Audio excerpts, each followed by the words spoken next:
자, 안녕하세요. 호치민 한국국제학교 학생 여러분들. 이번 시간부터는 대단원 2단원에 들어가요. 2단원의 제목을 볼까요? 경제 주체 역할과 의사 결정이라고 되어 있죠. 경제 주체가 누가 있었죠? 3명 있었어요. 가계, 기업, 정부. 추가로 무역의 주체인 외국도 있었죠. 여기서는 가계, 기업, 정부에 대해서 배울 겁니다. 자, 우선 가계, 기업, 정부의 역할과 의사 결정에 대해서 배운다고 말씀드렸고요. 지금 배울 것은 가계의 역할과 의사결정이에요. 가계의 경쟁의 역할은 생산 요소를 제공하는 거죠. 그리고 가계는 노동을 통해서 생활을 할 수가 있죠. 근데 이 노동이라고 하는 것은 사회적으로 굉장히 커다란 의미가 있어요. 노동의 의미, 그리고 가계의 경제적 의사결정, 소비와 저축, 그리고 여러분들 교과서에 나와 있는 그 합리적인 소비에 대해서 좀 배워보도록 하겠습니다. 이번 시간에는 여기까지 할 거예요. 여기 두 개요. 자, 가계 경쟁의 역할을 두 가지로 얘기를 하게 되면 상품의 수요자이자 생산 요소를 공급하는 사람들이죠.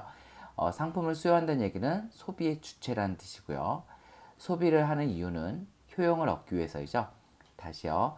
상품을 필요로 하는데 이 상품을 사용하는 것을 소비라고 하고요. 왜 소비하느냐? 효용, 만족을 얻기 위해서 하는 것이죠. 또 생산 요소를 공급해요.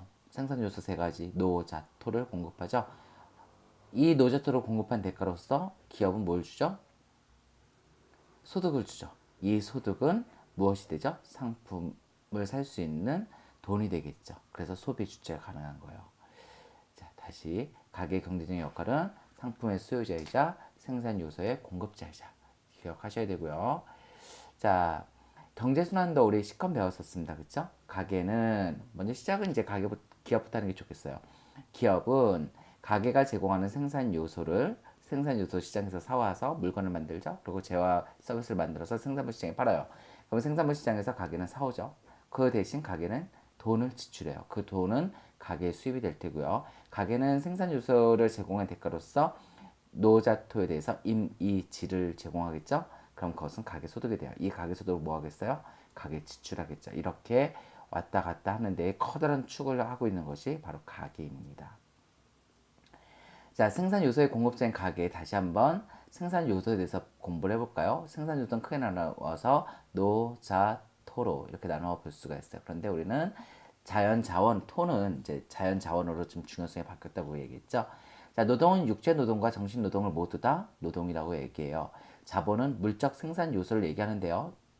좀 이따 요 밑에 나오겠지만 생산 요소라고 하는 얘기는 다른 말로 생산 수단을 얘기해요. 공장이나 기계를 얘기해요. 그러니까 자본 그러면 이제 쉽게 공장과 기계라고 생각하면 좋아요. 그런데 공장과 기계를 어, 설치하고 만들려면 뭐가 필요하겠어요? 돈이 필요하겠죠. 그래서 그 돈도 우리는 뭐라고 부르냐면은 자본이라고 불러요. 화폐나 유가증권도요. 자, 자연 자원은 과거에는 이제 토지라고 불렀던 거가 시대에 따라서 자연 자원이라는 말로 사용이 돼요. 자, 요즘에는 이제 노동의 중요성이 커졌어요. 그래서 노동을 이제 인적 자본이다라고까지 얘기를 하기도 하고요. 또 자본은 아까 말씀하신 것처럼 공장과 기계, 생산재와 자본재라고 얘기할 수 있어요. 생산재와 자본재는 재화 중에서 생산에 생산을 하기 위해서 만든 것을 재화와 그 생산재와 자본재라고 얘기를 합니다. 자, 아까 말한 것처럼 토지를 이제는 자연 자원이라고 부른다고 그랬었죠.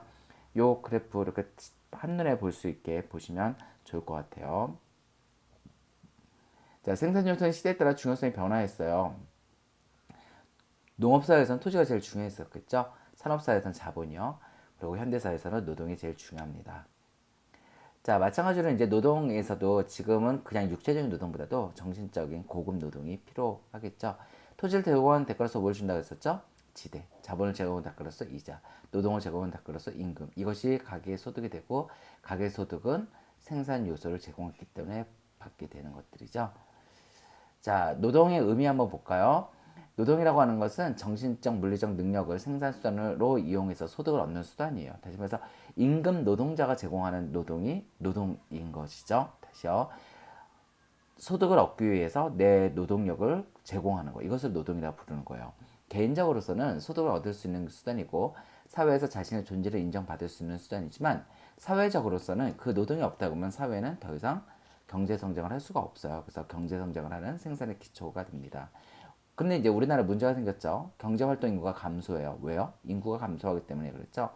어, 노동 가능 인구가 감소하고 있다는 얘기예요. 그래서 경제 성장의 동력이 저하될 거라고 걱정하고 있습니다. 자, 초고령 사회가 이제 일본 같은 경우는 1970년대 고령화 사회가 이렇게 됐는데요. 우리나라는 아주 짧은 시간 내에 이 초고령 사회에 도착했어요. 그래서 앞으로 경제가 많이 나빠질 것이다 이렇게 예상하는 거죠. 예를 들어서 생산 가능 인구가 100명이 우리나라 국민이라면 생산할 수 있는 사람이 72.9명이에요.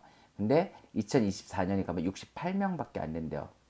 한 14명이 감소했죠. 그랬더니 경제 성장률은 한 4% 떨어질 것이다. 그렇게 보고 있는 얘기예요. 한 4% 떨어지니까 여기도 5.3에서 2.1, 뭐 3에서 4니까는 그렇게 떨어지고 있는 것을 보여주고 있죠. 다시 말해서 경제 성장 노동이 감소하게 되면 경제 성장이 굉장히 줄 수밖에 없는 거거든요. 자, 그러면 이제 사람들은 왜 노동을 공급할까요? 뭐 이유는 간단하죠. 뭐 보람 이런 것도 있지만 임금을 받기 위해서이죠. 그래서 보통은 이제 노동시장에서 이렇게 결정이 돼요. 노동을 팔고 싶어 하는 사람들이 있고 노동을 살려 하는 사람들이 있죠. 수요와 공급이 있어요. 그 만나는 점이 임금이라고 할 수 있습니다. 그런데 우리 얼른 생각하기에 임금이 높아지면 높아질수록 공급량이 증가할 것 같아요. 그렇죠? 임금이 높아지면 나 더 일하고 싶어. 임금이 높아지면 더 일하고 싶어. 더 일하고 싶어. 더 일하고 싶어. 더 일하고 싶어. 이렇게 될 것 같잖아요. 그렇죠? 근데 그렇지 않다는 거예요. 일정하게 돈을 벌게 되면 예를 들어서 뭐 하루에 10억을 번다 이렇게 하게 되면 12시간, 13시간 이렇게 일하고 싶지 않을 거예요. 왜요? 쉬는 것이 내가 다음날 더 돈을 벌 수 있는 에너지를 얻을 수 있는 기회고 아이디어를 얻을 수 있는 기회고 이렇게 되기 때문이겠죠. 그래서 임금과 여가 이 두 가지가 주는 편익과 비용을 서로 비교해서 선택하겠죠. 이 그래프를 꼭 아실 필요는 없어요. 아직까지 여러분들은 공급 곡선, 수요 곡선을 배우지 않았기 때문에 하지만 임금과 여가가 나의 노동 공급에 영향을 준다는 것은 기억하셔야 합니다. 자, 가게는 노동을 공급하는데요. 다양한 요인에 의해서 그 임금과 고용 조건이 영향을 미쳐요. 대표적으로요, 판매되는 상품의 성격에 따라서 달라질 수 있겠죠. 예를 들면요, 고부가가치를 생산하는 국가에서의 노동자들은 저부가가치를 생산하는 국가의 노동자들보다 높은 임금을 받게 될 거예요. 자, 이렇게 되겠죠. 한국 같은 경우 또 룩셈부르크나 미국 같은 경우 보게 되면은 미국이요. 자, 5만 8천 달러를 벌어요. 한 5만 9천 달러를 버는 거죠. 연간이요. 근데 일하는 시간은 1790분밖에 안 돼요. 그러니까 어, 그렇게 돼요. 그리고 한국은 2000시간이 넘어요. 하지만 우리나라가 받는 임금은 3만 3천밖에 안 돼요. 많이 일하는데도 불구하고 적게 번다는 얘기는 우리나라가 어떤 하는 산업이 미국에 비해서 저부가가치라고 하는 이야기가 됩니다. 또 최저임금제도 영향을 미치게 돼요. 자, 최저임금제가 이렇게 2010년부터 2017년까지 쭉 올라가고 있는데요. 최저임금제를 국가에서 정하게 돼요. 그러니까 뭐 노동자라든지 뭐 정부위원회라든지 기업이라든지 이렇게 대표자들 모여서 정하게 되거든요. 자, 이것이 정해지게 되면 그것을 따라야 돼요. 그래서 개인의 어떤 임금에 매우 큰 영향을 미치게 되는 거죠. 최저임금이라고 하는 것이요. 그런데 예를 들어서 최저임금이 10,000원이에요. 그러면 지금 다른 직업을 갖고 있는 최저임금보다 높게 그 임금을 받고 있었던 사람들도 전부 다 올라갈 거예요. 임금이요. 그렇게 되겠죠. 그래서 최저임금도 영향을 미치고요. 또 잠깐 나갔다 들어올게요. 또 법정 근로시간. 아까 우리 외국하고 한국하고 봤잖아요. 한국의 법정 근로시간은 40시간 플러스 12시간을 추가로 할 수가 있고 주말 근무까지 12시간. 그래서 되게 많이 해요. 64시간까지 하거든요. 이런 것들을 줄이겠다. 그러면 그 안에서 해야 되는 거죠.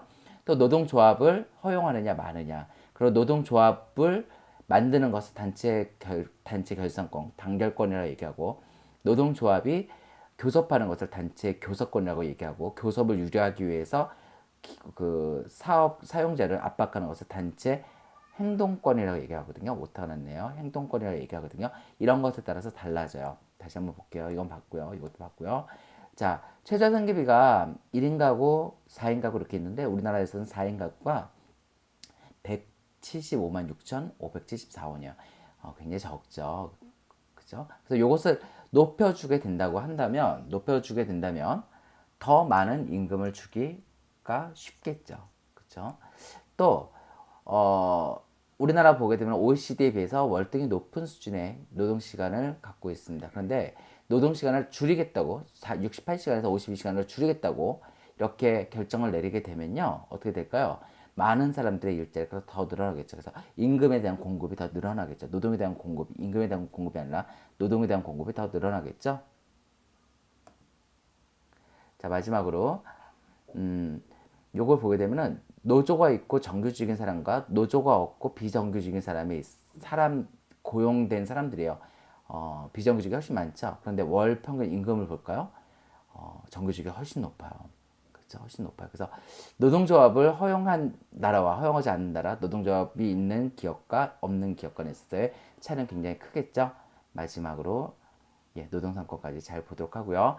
그 다음에 미래에는 정말 많은 직업이 달라질 거예요. 그래서 지식정보사회가 되면서 새로운 지식과 정보로 관련된 직업이 늘어날 거거든요. 이에 따라서 우리도 자신의 역량을 개발하기 위해서 노력해야겠습니다. 자, 수고 많이 했습니다.